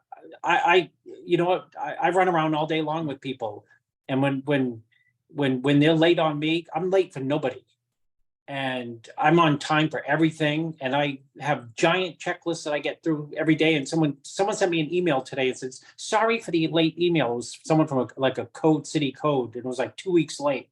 I picked up the phone and said, "You got to be kidding me! You're 2 weeks late on responding to an email." I said, "I am so busy. I toot my horn for being busy, Yeah. like work. And that's what I try to instill in my kids. And you know what, Guy, when I went down, I think I told you, when I went down to Weinberger's gym, I brought my 17-year-old into his Last week. Yes. Yeah. And I said, give Reed a pep talk. I said, tell him what it took to build this gym. And Steve didn't hesitate. He said, everyone said I would fail. And that was 37 years ago. 2 sentences. And I said, see, Steve, I said, Steve, to the 17-year-old, I said, you know what, Steve, I brought him to see plumbers. I'm dead serious. Lawyers, school teachers, architects, all when they were little. And every single person who I brought them to see, I didn't bring them to see the average architect. The best. I brought them to see the best. Yep. And everyone told them, hard work. And the greatest was when I went to see a hotel guy. And I just called him out of the blue. And I said, know who you are. You're Nick Walker. You're a big time bodybuilder. You're so-and-so, you're a big time hotel guy. My kids are homeschooled. I want to bring you in. He knew me a little bit. I'm like a little fish compared to him. Definitely. And he's like, oh, really? Bring him in. First thing out of his mouth, he said to my kids, they were like 10 and 9 at the time. Does your father work hard? And he's like, oh, yeah. They're bragging. I felt good. Like, oh, yeah, my father works so hard, this and that. He said, I'm just going to tell you right now, it's impossible that he can outwork me. There's no one in this city who can work harder than me. Longer hours, smarter hours, more efficient hours, just in the grind hours. Nobody outworks me. What else do you want to know about being a big hotel guy? I said, that's great. What a great message. What a great message. After that, we're like best buddies from there. I said, you know what? He just said, I never really met your father. I know of him, but he can't work as hard as me. He just can't. I just can't think it's humanly possible. Because he put himself on a pedestal of a work ethic that he thinks is just Yeah. He didn't surpasses say it everybody. arrogantly. He didn't even say it arrogantly. He just said, so, this a lot about what we're talking about, whether it be successful in bodybuilding, trying to be a, good parent, trying to be a good friend, trying to, hard work. Hard work, and Nick has a shirt, confidence, not cocky. Mm-hmm. Yeah, but you got to admit, he's a little cocky too. He got that from his mom. He got it from his mom. That should be your next shirt. I got it from my mama. I got it from my mama. Yeah. I got it from my mama. That's great. Okay, later. Chris, I'll talk to you this weekend. Okay, see, guys, All we can go for hours and hours and hours and hours and hours. I know. I was seeing how many times I could hook you in for staying on because you said so many times this is the last story, and I just kept fucking. I think I smell smoke. Maybe the house is on fire. Go ahead. You can see smoke going off in the fire alarms. I say, I got one more guy story. One more story. Shout him out. Later before I get in All right, trouble. Chris, love you, bro. Bye. Later. Yeah. Nick. Later, Nick. See ya.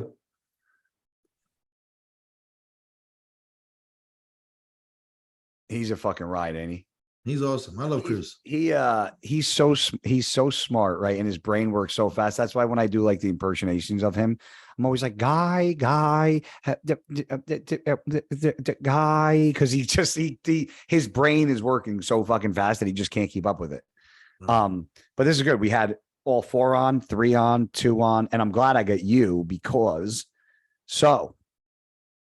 I have one more day. One more day, and I finished the first week.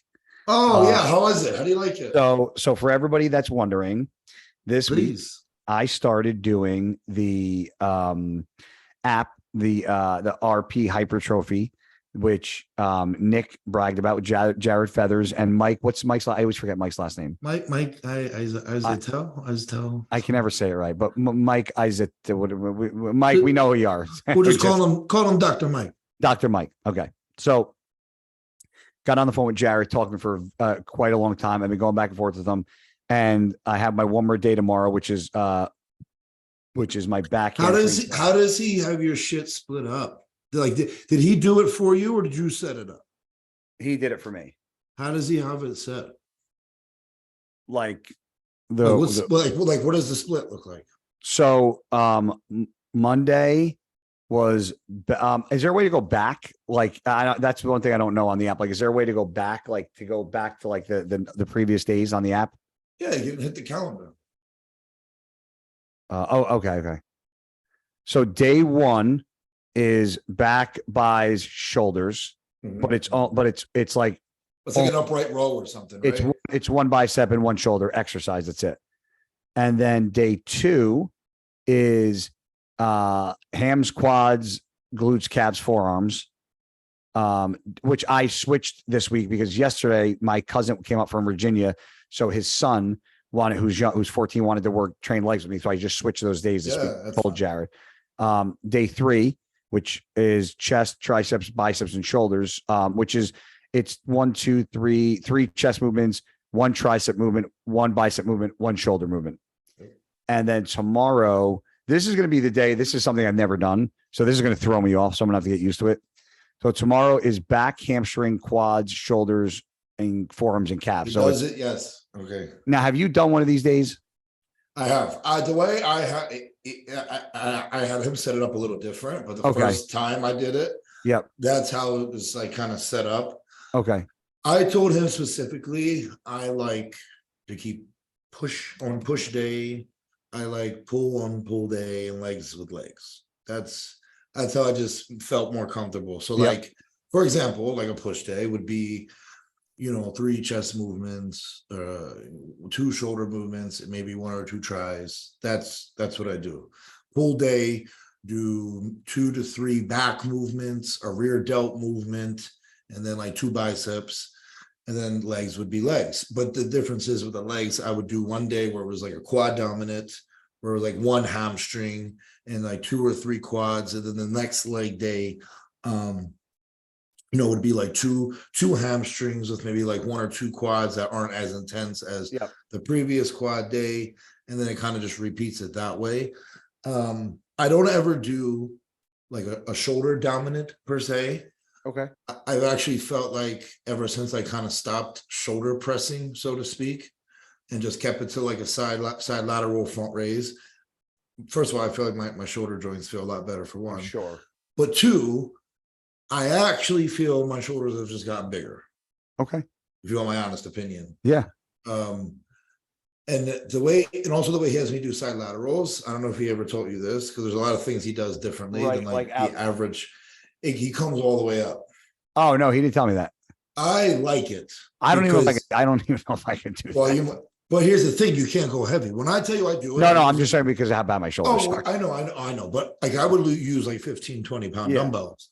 And you're good. People are skeptical of it because you're like, incorporate trap, blah, blah, blah, whatever. Yeah, a little bit. But I have also noticed my side, they're just rounder and they're bigger and they just stay you're in a complete full range of motion. Like I said, if you can't do it, because it's no big deal, right? Yeah. It's not going to like, make or break you. Yeah. But if you can, I do think it benefits. Yeah. I tell my training partners, I'm like, listen, if I correct you in the gym when you're doing something, and you see me and I might not be doing it the way I corrected you, it's not because I'm not doing it. It's because I just might be, I can't. Yeah. You have incapability. Yeah.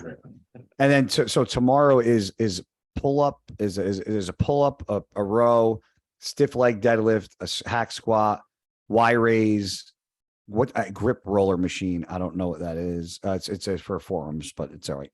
It's probably do forearms. And then it's just calf raises, and then day 5. So I'm confused. So is there a day 5? What's day 5? Day 5. Oh, there's a day 5. Here it is. Okay. So day 5 is chest, shoulders, and biceps. Okay. Yep. So if you so notice I'm hitting things. frequently, It's more frequent, less volume on that day, but more volume overall spread out throughout the so week. basically what it is, and you can correct me if I'm wrong, Frequency. for you, I would say what you do in one day for legs would be split over a 2-day period, Yes. technically. Well, the way I trained my legs yesterday, I did. Let me tell you something. This is the true story, right? So, Jared wanted me to start training with him, I think, when I was in prep for the Arnold. I'm sorry, it was the Arnold. Okay. And I said, no, I don't really want to change anything. I'm gonna be honest. You're very, if people that don't know you, once you start something and you get in the groove, That's to it. try to make you get out of your fucking groove, You can't. even if it's a time thing, is so fucking impossible. You can't. So, and it's not like it's not like you being a stingy thing. It's just like that, and that's what made you who you are. Yeah. Appreciate it, but sometimes I'm like, oh, stop being such a fucking. I know you are. I know. But after the Arnold, I said, I think it was like a week or two after, after I just had a little downtime, whatever. I said, let's train legs. He goes, okay. He's like, that'll be awesome since, you need some outer sweep. I'm like, gee, thanks. But so we get there. I said, well, so what are we doing? I shit you not, guy. He goes, we're going to do a seated leg curl. We're going to do a leg press and then a hack squat. And that's it. That's it. 3 exercises. I swear to God. And I'm like, and he's like, yeah. He's like, just trust me. And I'm like, Yep. All right. So after we did seated leg curl, I'm like, okay, I get it. That hurt.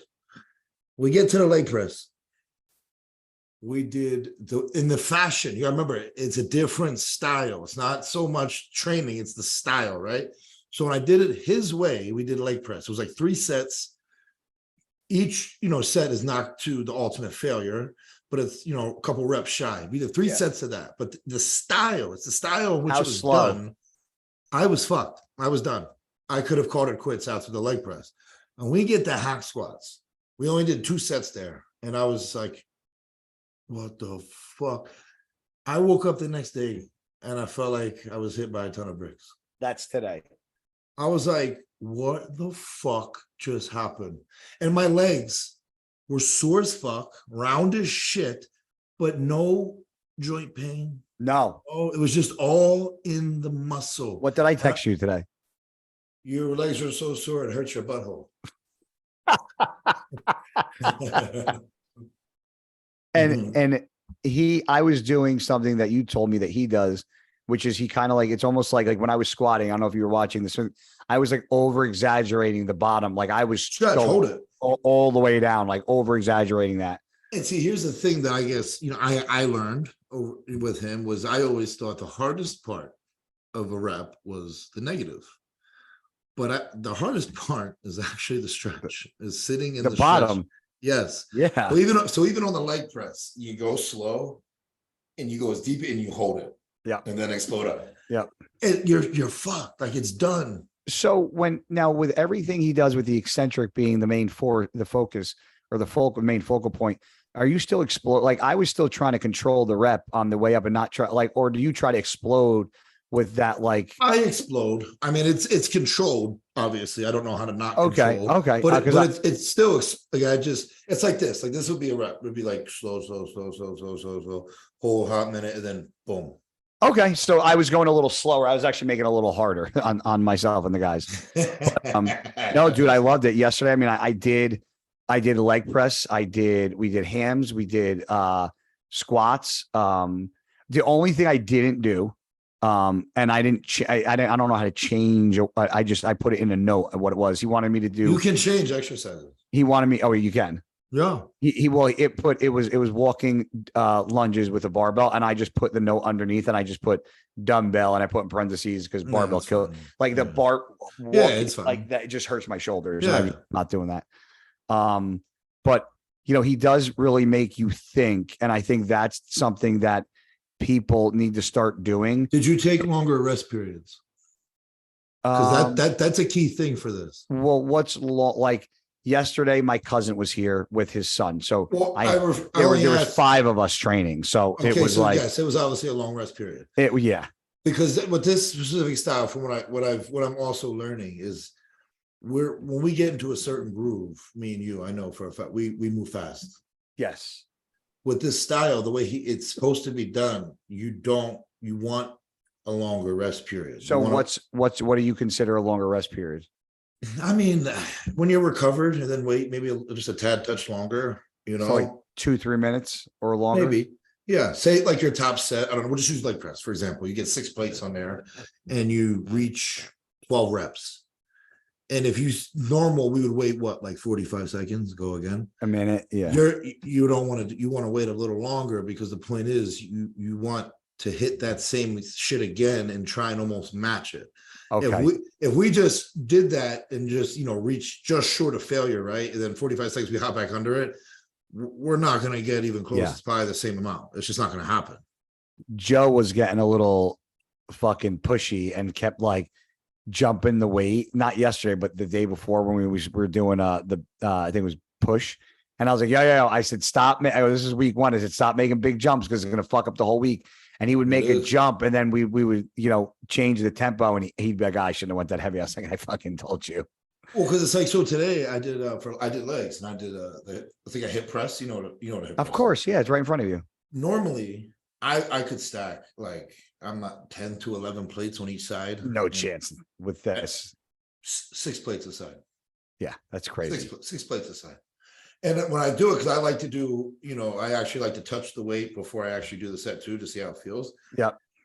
And at 6 plates, I was like, I'm like, nah, I could go heavy. I don't know. But still, I haven't done this actually yet. So and 12 reps was hard as fuck, man. Yep. Left your ego there. That's what you need to do. So I just stayed at that weight, Yep. So what changed? Is anything changing now?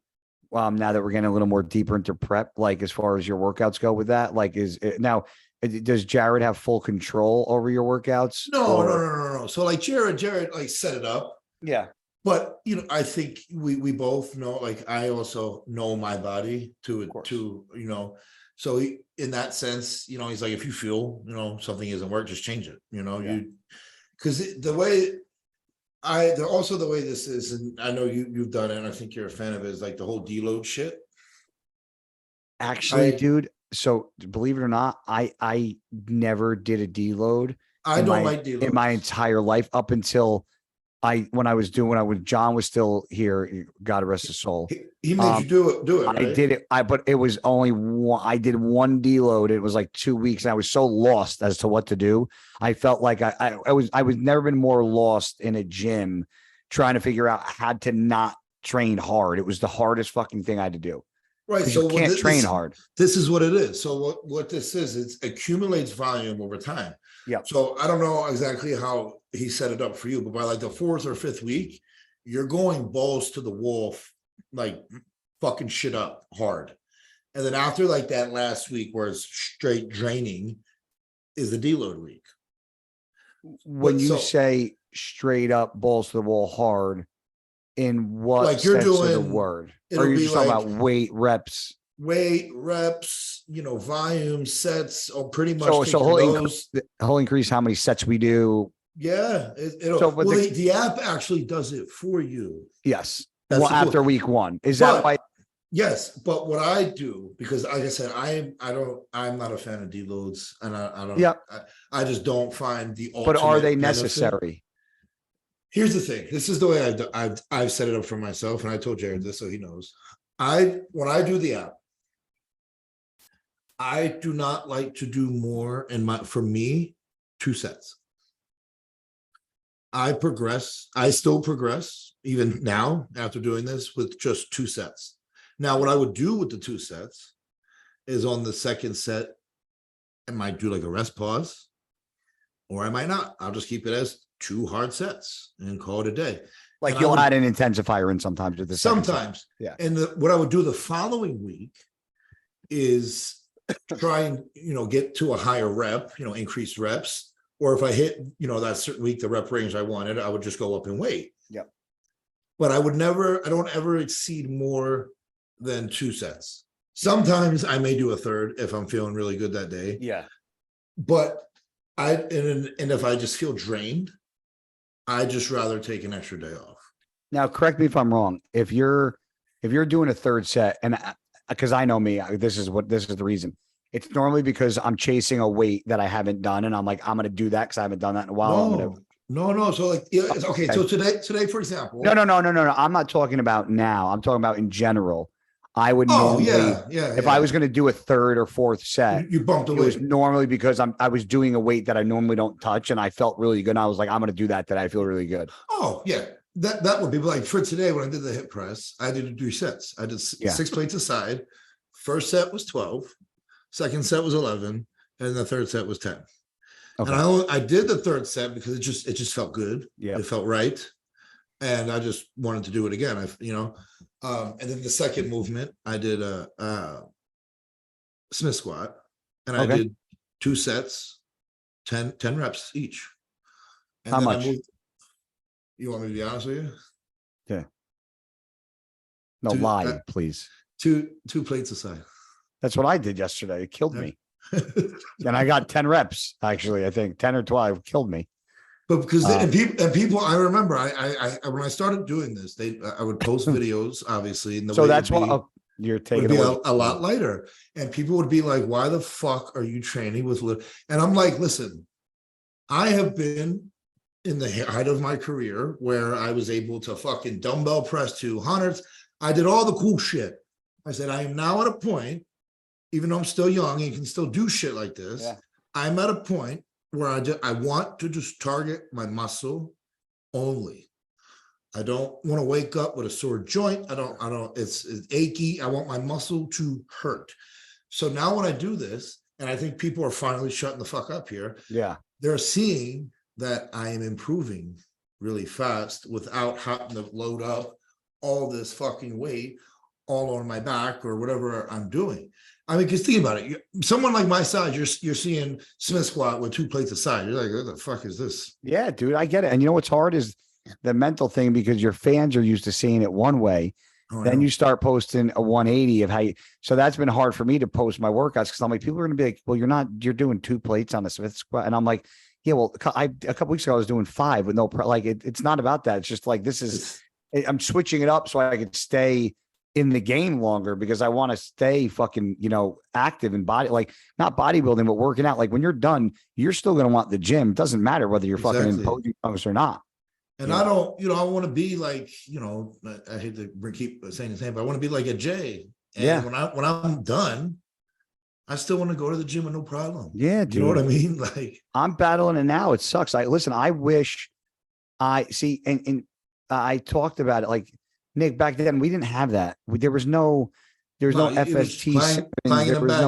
There was 4 sets pyramiding. You went up, like that's just what it was. Like there was no bands. There was no fucking feeder sets, warm up sets. Like we just went in, warmed up our joints, and just started fucking going. And like, not that was wrong, but that's just how it was back then. How it was. I wish I learned something like this or met John earlier in my career where I could have changed. Saved you a little bit.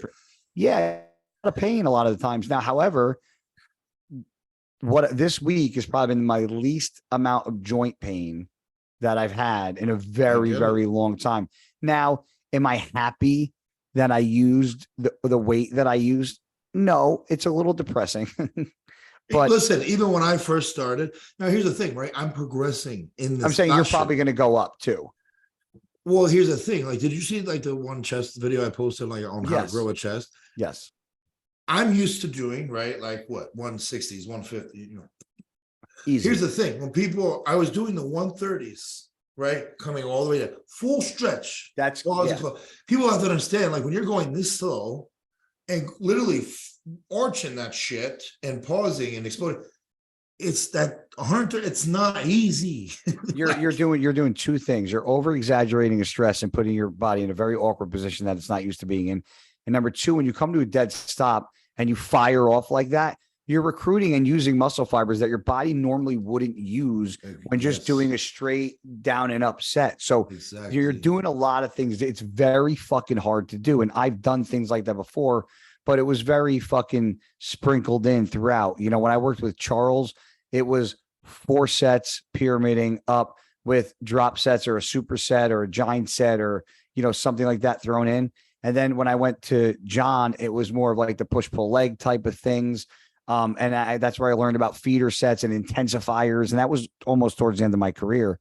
But now it's cool that being retired, and the reason why I'm doing the app and learning this from Jared and talking to you a lot about it is because I think it's good for people that have a coach, okay, and yet like it's almost like you're learning how to work out with almost like a personalized coach, and this is teaching you how to do things, because like if you don't know how to set up a program or how to figure out your weights or rep scheme, this will show you how to do it. So maybe down the line at some point, you don't have to have an app. You can do this yourself and write it out for yourself and write your programs out and figure things out yourself. So for me, this is a good way to give to my clients, like, hey, like, yeah, like I know I'm helping you, do your diet and you want me to help you do your training. But if you actually get this app and pay for the app, you're going to benefit from it, not just in like being told what to do, but you're going to learn something. This is going to teach you something rather than me going, here, follow these workouts. I agree. Because you're and I feel like you'll see too, even though you're older. Yeah. I have made, in my opinion, I have made more improvements in the small time frame. Yeah. Than I think I've had in like previous off seasons that I've had. And I truly believe that. And guys, I swear to God, on everything that I love, I'm getting nothing from pitching this to you guys. I have no skin in the game with this. I'm getting no money from Jared. I'm literally trying this out. I have no, so far, I like it. I don't know if I'm going to like how it calculates things. But here's the thing, before you continue, whatever it calculates for the following week, you yourself can change it. Yes, he told me that. Yeah. So like say for if I think they overshot or undershot. Yes, you can like say they added an extra set the following week, but you think after 2 sets you're fine. You can go in and delete a set and you're fine. And I think that's the cool thing about it. This, and here's the thing, like I never was a fan, as you know, of keeping track of my shit. I thought it was the dumbest shit ever. I hate having my fucking phone on me. I fucking can't stand it. That pisses me off. But no, me too. But it keeps it fun. It does. It does. It keeps me more involved in what's going on in the gym. That's for sure. And I don't lose my phone. Well, that's true. Yeah, don't break this one, motherfucker. No, I don't lose it though, because I know where it is, because I need it after every fucking set. And for me, because I take a little bit longer rest periods, because I'm doing the same weight, because it's not like a top set, back off set. Like I'm using the same weight right. So for me, when I take the longer rest periods, I find that I'm more focused on like really making every rep count. You know what I mean? Yep. And I do find this to be more productive than just kind of going in and clanging and banging shit, to be honest. Now, wow, you said something before that, and I wanted to touch on it, and I fucking did. I see what happens when I don't cut you off. You're doing good. You're doing good. So, are you going to incorporate a deload then, or no? No. Not. Oh, hold on, because I remember. Does he the entire time do the weights change set to set, or is it always going to remain the same? Because the way he has it right now, obviously this is week 1. My weights have been exactly the same. Is that kind of what? Because I don't mind that at all. What do you mean the weight? Like it actually doesn't allow me to change the weight after the first set. It's stuck. No. Okay. So what you can do is say you want to go. If you click, I'll show you when we get off this. But when you go in the app, you can click this little thing on the corner, and it'll say like add exercise, lead exercise, change exercise, or it says downset. And what you do is you can click the button that says downset, and it'll basically be the same exercise, just repeat it again, and then you can go in and change the weight that way. Okay, but are you supposed to? Because I didn't all week. Yeah, I listen. I told him if you tell him, he's fine with it. If there's a set where obviously the first week is you kind of figuring shit out. Yeah, that's why I didn't touch it. But if there was one point where you think you might have overshot your shit, you can do it down. I definitely never overshot. I was either right there or maybe a little under, but that's it. Nothing. That's fine. But now you know. So let's just say, for example, right? Like I don't know, next week you want to test the boundary, you go a Yeah. little, feel good, and say then you overshot. You can just, like I said, go in there and hit a down set, and all it does is just repeat the same thing. And then you can type in what you did for the down set. And then maybe, next week, make the down set like the set, and then kind of repeat it for a few sets. That's the cool thing about it, is you can literally make it your own. Yeah. And I don't think, I hope people that like really want to take their training to the next level, try this or attempt it at least. And even if you don't necessarily like it, you're learning something different that you can apply it to something else, because you're gonna benefit something from it. You might not like all of it, but you're definitely gonna learn and benefit some way, shape, or form. And just like you. Yeah. This is new. This is not my style. And I think that's why it's new. It's new, and it makes me a little excited. It makes me like excited to go back into the gym, because like, you do the same shit over and over again. It's kind of like, fuck, like, I've done these fucking machines or exercises 8 million fucking times the same way. Now this is different. This is the shock in the system for sure. It's like, it's less, but more at the same time. Yeah. I'll see how it is on the road. I got to travel tomorrow. We talked about, I got to go to Bullfrog Nutrition tomorrow. Paul Callahan's having his event in Toledo, Ohio.